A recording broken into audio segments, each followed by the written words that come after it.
Olá, estudantes do terceiro ano. Nesse vídeo eu vou corrigir as atividades da semana passada, que é sobre o campo magnético, né? O vetor indução magnética, como determinar a sua intensidade, a direção e o sentido. Deixei as atividades aí 6, 7, 8 e 9 para que vocês respondessem e hoje é a correção. Então, número 6, dadas as afirmações a respeito de fenômenos magnéticos, identifique as verdadeiras e corrija as falsas em seu caderno. Então, as verdadeiras eu não vou comentar muito, porque elas são por si só verdadeiras, né? Mas eu vou justificar e explicar as falsas. Então, a letra A. A agulha magnética de uma bússola colocada nas proximidades de um fio percorrido por corrente elétrica orienta-se na direção do vetor campo magnético, fornecendo-nos a direção desse valor. Essa afirmação é verdadeira e essa é uma das maneiras práticas de se determinar a orientação, né, a direção e o sentido desse vetor campo magnético. Letra B.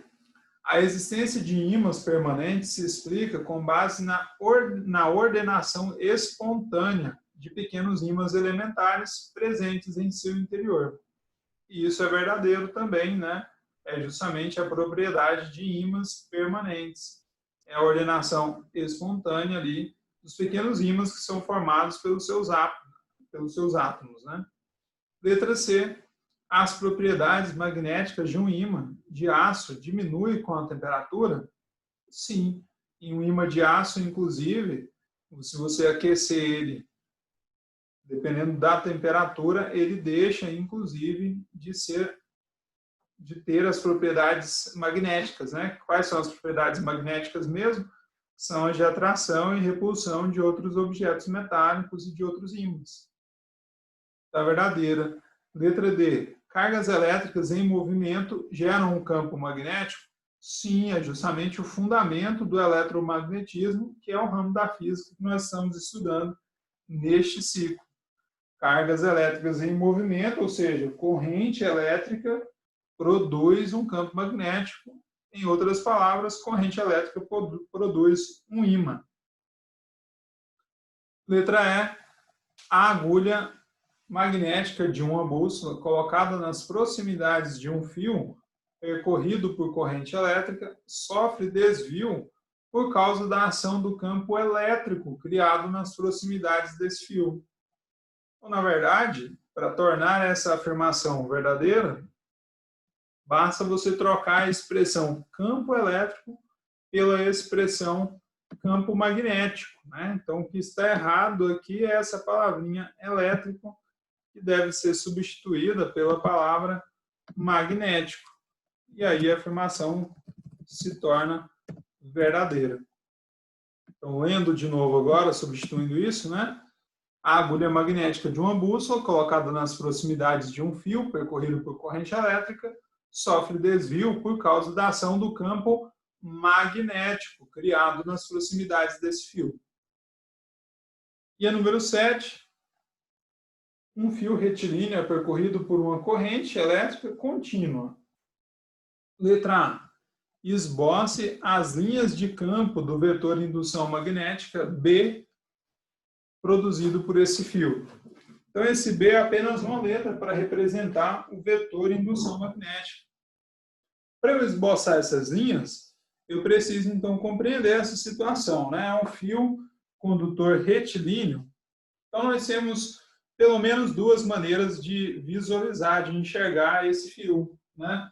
Nós temos uma vista longitudinal, que seria eu estar vendo o fio ao longo do seu comprimento, e nós temos uma outra vista, que a gente pode chamar de vista transversal, que seria eu estar vendo o fio, né, ele de frente para mim.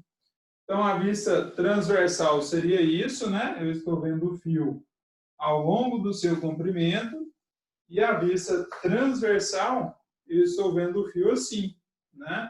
Como se eu estivesse vendo ele de cima. Então, eu vou ver só o círculozinho formado por esse fio condutor. Bom, para eu determinar a direção e o sentido daquele vetor indução magnética, eu preciso da corrente, preciso do sentido da corrente elétrica. Para isso, então, eu determinei esse sentido. Se você quisesse determinar para a esquerda, né? Você que escolhe. Aqui, na vista transversal, eu desenhei essa bolinha com um pontinho no meio, porque nós estamos usando esse símbolo para representar quando a corrente está saindo, né?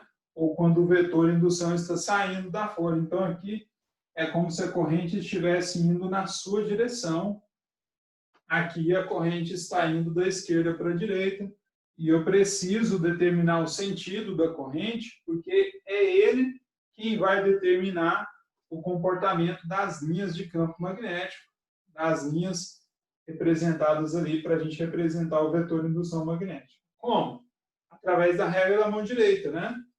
Eu seguro aquele fio condutor e me imagino segurando o fio condutor de forma que o meu polegar aponte para o sentido da corrente.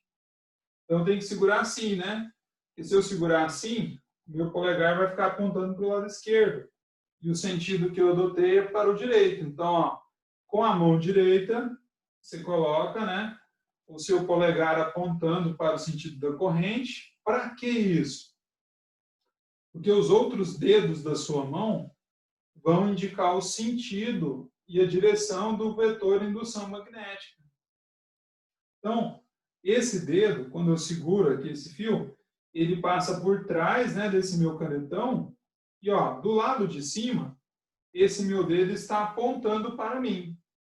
Então, é sinal que aqui nessa região, qualquer região aqui de cima, eu vou ter o vetor de indução magnética saindo do quadro e vindo na minha direção. E eu represento isso, então, com um círculozinho e uma bolinha no meio, né? Ao mesmo tempo, do lado de baixo, perceba que se eu virar a minha mão, né, do lado de baixo, o meu dedo vai estar entrando aqui no quadro, né? Então, do lado de cima, o meu dedo sai, do lado de baixo, o meu dedo entra. Então, aqui do lado de baixo, o sentido é entrando no quadro, entrando na folha de papel. Por isso, então, esses dois símbolos, né? Esse aqui significa saindo do quadro, como nós vimos na aula anterior, e esse entrando no quadro.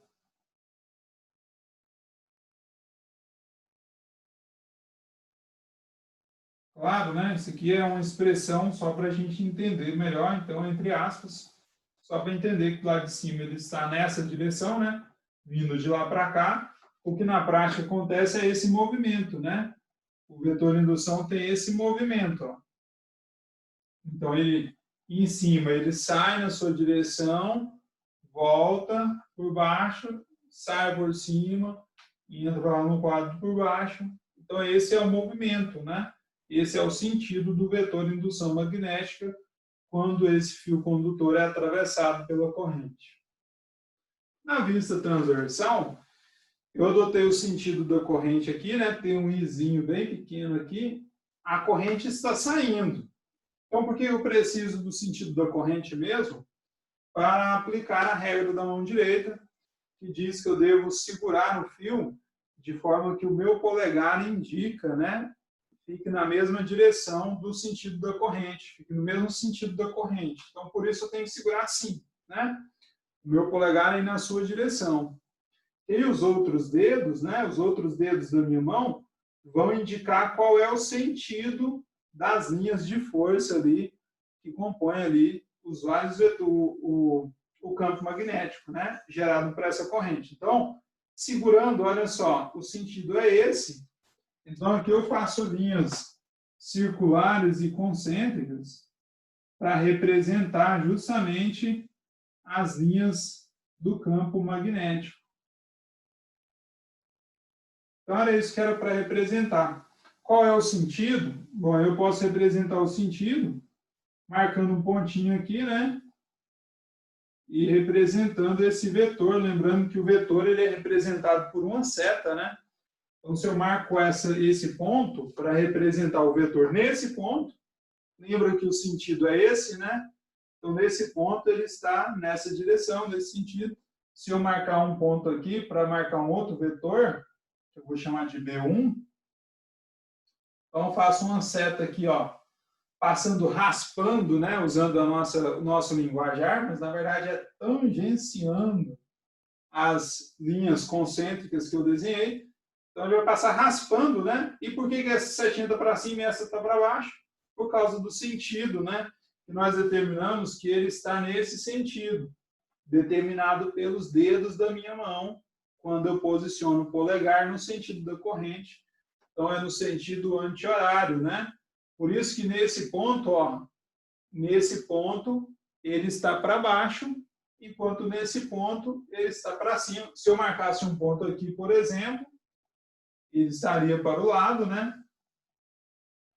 Um outro vetor aqui que eu vou chamar de B3 estaria para o lado, certo? Então é assim que nós determinamos o sentido e a direção do vetor de indução magnética numa corrente. Na letra B pede para explicar como se determina o sentido desse campo, né? Então, a gente acabou de usar a regra da mão direita para estabelecer e determinar o sentido do campo magnético em torno daquele fio condutor. E o número 8 é dado um fio metálico reto muito longo, percorrido por uma corrente elétrica constante de intensidade 2 amperes. Qual a intensidade do campo magnético do fio a 50 centímetros? Então, tentando esquematizar o nosso problema, né, nós temos ali um fio condutor percorrido por uma corrente de 2 amperes de intensidade, e é para se determinar qual é a intensidade aqui do campo magnético, né, do vetor campo magnético, num ponto que seja 50 centímetros desse fio. Então, nessa região aqui, qual é a intensidade do campo magnético? E nós determinamos essa intensidade através daquela fórmula que nós vimos na aula passada, onde o micro zero, né, é a permeabilidade magnética do meio, que não foi dada no problema, mas quando isso acontece, nós podemos usar a permeabilidade magnética do vácuo. A corrente elétrica que foi dada, que é 2 amperes, e o raio, né, ou a distância ali do fio, que nós temos que é de 50 centímetros, mas para substituir na fórmula, nós precisamos dela em metros. Então, eu divido aqui por 100, e vai ficar 0,5 metros, e agora eu posso só substituir, vai ficar assim, ó, vetor de indução magnética vai ser igual àquela constante, né, que é 4π vezes 10 elevado a menos 7, vezes 2, dividido por 2π, vezes 0,5. Então, calculando aqui embaixo, B vai ser igual. Eu posso cortar esse 2 com esse 2, posso cortar esse π com esse π, e vai sobrar 4 dividido por 0,5, é justamente 8. 8 vezes 10 elevado a menos 7 Tesla. Então, essa é a resposta aí da número 3, da número 8, daquelas atividades do livro. A número 9, questão de vestibular, lá da Unisa, São Paulo. Dois fios condutores muito longos e paralelos são percorridos por correntes de intensidades 3 e 4 amperes, nos sentidos indicados na figura. Determine a intensidade, a direção e o sentido do vetor indução magnética no ponto P, que dista 2 centímetros de 1 e 4 centímetros de 2. Então, eu tenho que determinar qual a intensidade, a direção e o sentido do vetor indução magnética. Para isso, eu calculo o vetor indução para cada um desses fios. Quer dizer, a corrente gerada, essa corrente 1 de 3 amperes, ela gera um campo magnético em torno desse fio condutor, mas a corrente de baixo, né, de 4 amperes, desse fio condutor de baixo, também gera outro campo magnético em torno desse fio condutor, sendo que o ponto P está sofrendo influência de 2 campos magnéticos, um gerado por cada um desses fios condutores. Para isso, então, vou calcular para a corrente de 3 amperes, qual a intensidade, depois para a corrente de 4 amperes. E aí, separando então as duas situações, né? Eu separei a mesma situação, na verdade, com aquele primeiro fio condutor e aquela corrente de 3 amperes passando pelo ponto. Então, o fio condutor ele está acima do ponto P, né? Se eu tivesse que determinar, por exemplo, o sentido do vetor indução magnética nesse ponto P, causado pelo campo magnético gerado por esse fio condutor, e aplicando a regra da mão direita, então, meu polegar apontando para o sentido da corrente, na parte de cima, meu dedo sai, né? Na parte de baixo, meu dedo entra. Então, nesse ponto P, o sentido do vetor é esse, né? Entrando no quadro. Aqui, no fio condutor que passa a corrente de 4 amperes, aplicando a regra da mão direita também, né? Colocando o meu dedão, meu polegar, no sentido da corrente e fazendo o movimento com o restante dos dedos da minha mão. Do lado de cima, o meu dedo sai, não é verdade? Sai do quadro. Nessa situação, o ponto P está do lado de cima. Porque se você olhar na figura do livro, né, eu apenas separei a mesma situação. Então, aqui nessa região, o vetor indução magnética ele sai do quadro. Então, perceba que o ponto P está sofrendo a influência de dois campos magnéticos que têm o sentido contrário. Um está empurrando o ponto, né, para dentro da folha, para dentro do quadro, e o outro campo magnético está puxando o ponto para fora da folha. Então, existe uma força puxando em um sentido e uma outra força puxando no sentido contrário. Então, aqui eu vou determinar essa força, a intensidade desse campo magnético gerado por esse fio através daquela fórmula, né?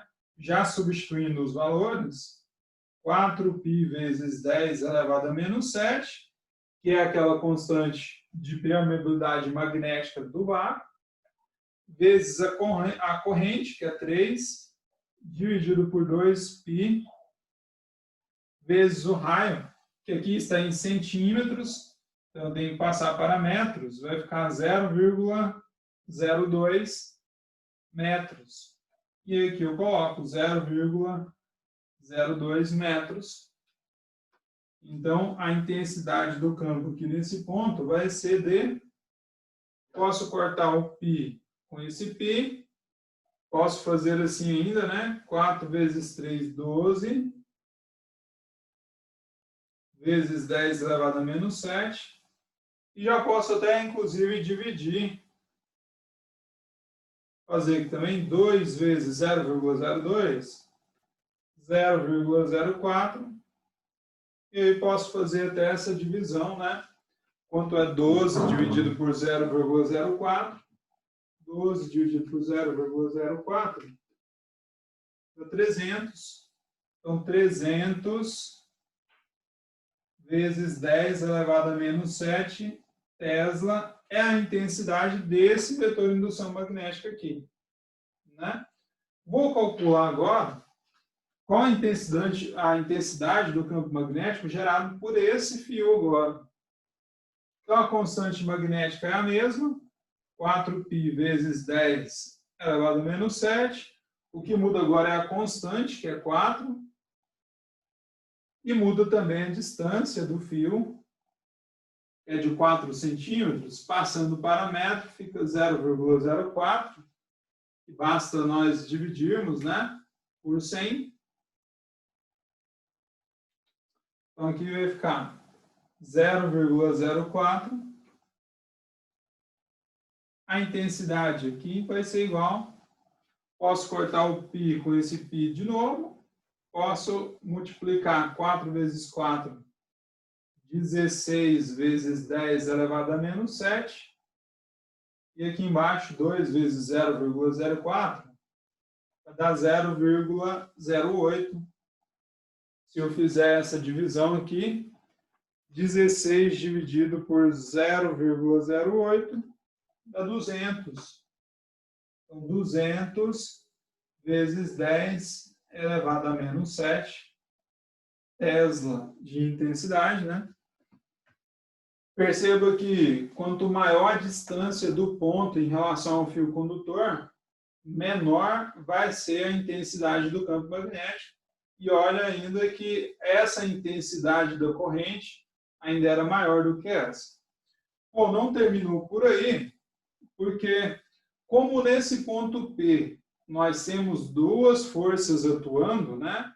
E nós já percebemos que uma está puxando para dentro do quadro e a outra está puxando para fora, então eu preciso calcular a resultante dessas forças. Ou seja, a intensidade mesmo do campo magnético, eu vou determinar, neste caso, subtraindo essas duas intensidades. Sempre a maior menos a menor. Então, eu vou pegar 300 vezes 10 elevado a menos 7, menos 200 vezes 10 elevado a menos 7. Bom, como a potência aqui é a mesma, né? A gente conserva ela e eu posso diminuir apenas os fatores. Então, 300 menos 200, 100, né? 100 vezes 10 elevado a menos 7 Tesla. Essa é a intensidade resultante. E qual é o sentido daquele campo, então, agora, né? Porque eu preciso determinar a direção, a intensidade e o sentido. Bom, a intensidade já foi determinada. A direção sempre será perpendicular, né? Fazendo o ângulo aqui de 90 graus com a superfície. Agora, o sentido, ele vai continuar com o de maior intensidade. Então, esse vetor aqui, a intensidade é de 300 vezes 10 elevado a menos 7. Esse outro é de 200 vezes 10 elevado a menos 7. Como esse é maior, é sinal que o sentido do vetor resultante acompanha o sentido desse. Qual era o sentido mesmo? Entrando no quadro, né? Por isso nós representamos assim. Então, o sentido do vetor resultante também será esse. Certo? Então, essa é a correção das atividades da semana passada e eu espero ter contribuído para que vocês aprendam um pouco mais aí sobre o eletromagnetismo. Um abraço e até a próxima.